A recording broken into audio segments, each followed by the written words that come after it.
Nirmala ji, thank you so much for giving us this first budget interview to a streaming service and a private news channel.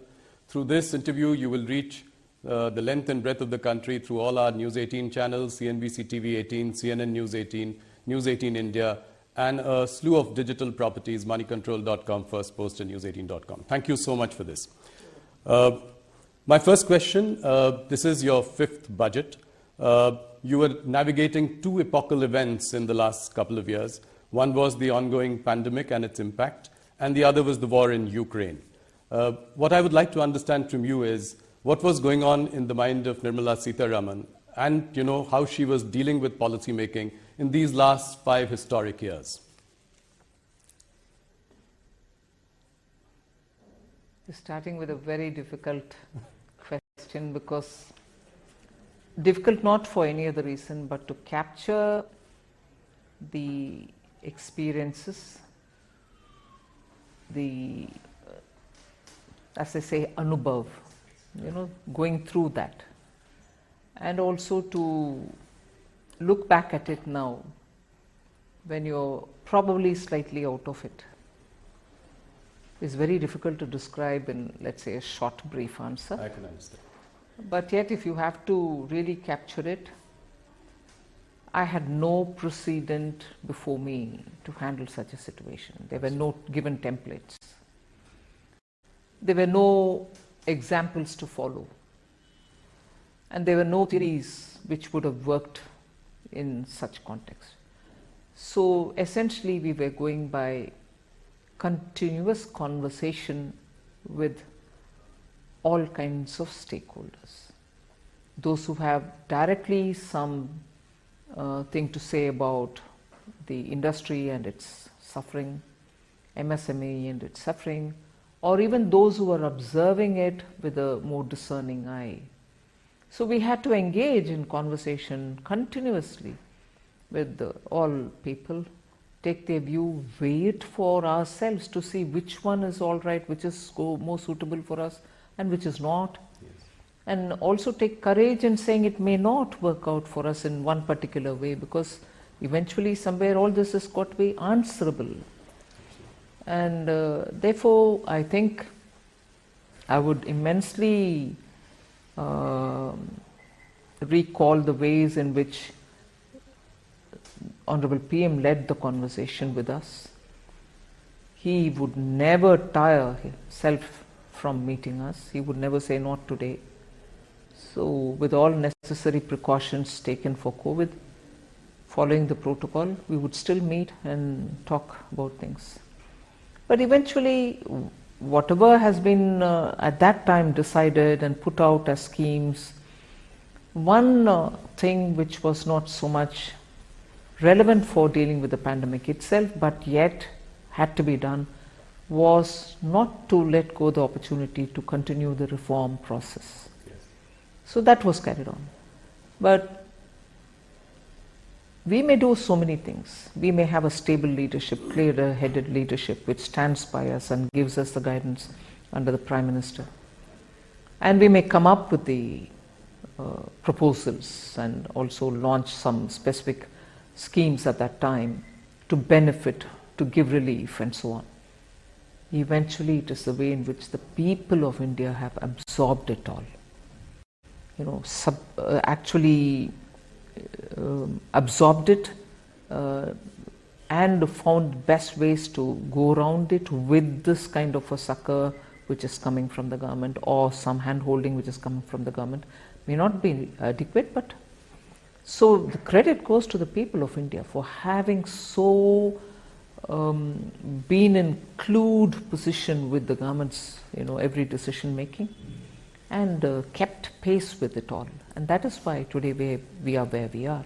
Entirely the way in which people of India have absorbed whatever has been done from the government side and put it to effect in the ground. No, you make a very important point. I think you never gave up on reforms in the last so many years. Despite, come what may, pandemic, war in Ukraine, and that I must concede. I clearly remember that many experts and economists at that time panned the government, panned India, that we were not doing enough for stimulus in the COVID period.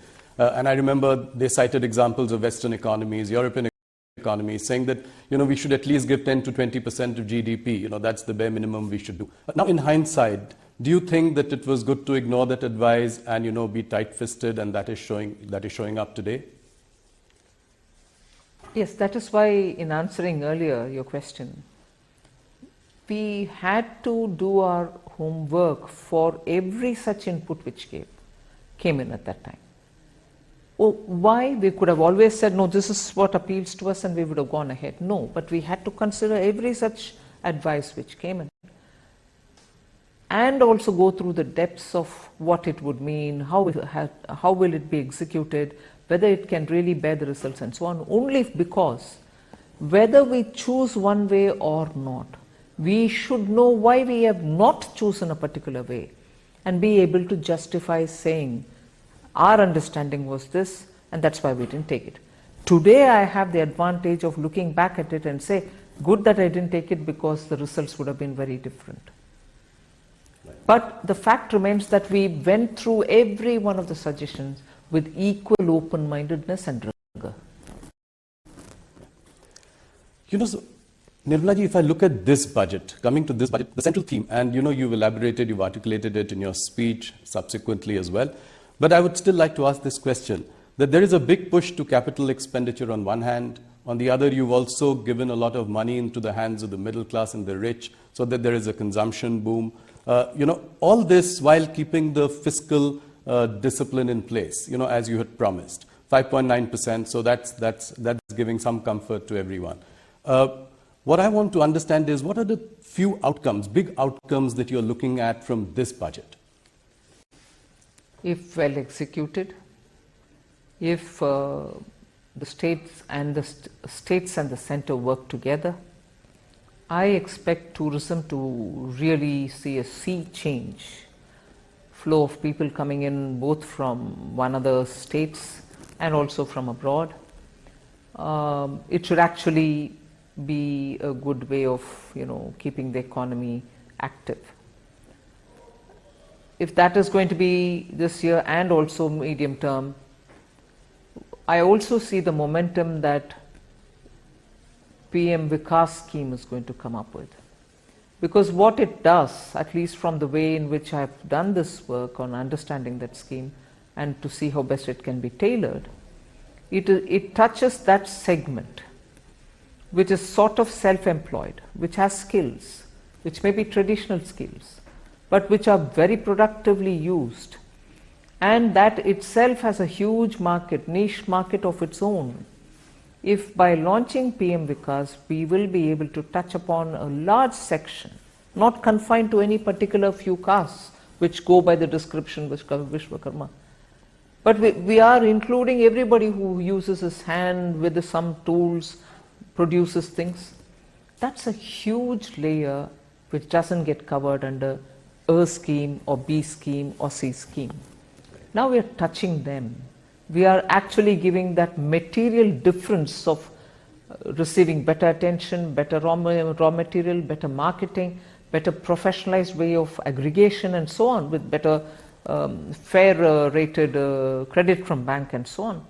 I think that layer, which has remained unseen, untouched till now, but very recognized because of the quality of products that they produce, will now make a big difference to us. Equally, the push on green is not going to be any less. In every sector, there's been provisions made in the budget for them to do the transition from depending on fossil fuel to a renewable energy source-based fuel. And that will touch every walk of life, not just farmers, not just women in the household, both from the point of view of user and also producer. You will generate enough power for yourself and be able to also sell it. And the final but most important, I would think, is the way we are going to shake up and also give life to the self-help women's groups which exist in the rural parts of the country. Some states have extraordinarily done well on SHGs in the last few decades. It's not as if they have been formed only today. A couple of decades they've been on the ground. 81 lakh of them, groups, exist. And it is they who we are now trying to aggregate, bring them together like clusters, see what they want to do in terms of production or services. For instance, I just bring in a very private sector example. Lijjat, the papad, after all was a women's somewhat self-help group. Look at the kind of product, the quality, the branding, the perception about what is Lijjat can always be superior in quality. There's never a compromise on it, and people seek it, even though from the general papad pricing it is slightly higher in price, but still people prefer it. So like that, SHGs, and I don't want just to end with the papad making. It should be everything else also. So depending on the skill sets available, the raw material available, we want to make sure that SHGs do come in to benefit from government policy and also through digital marketing, run professionally as well.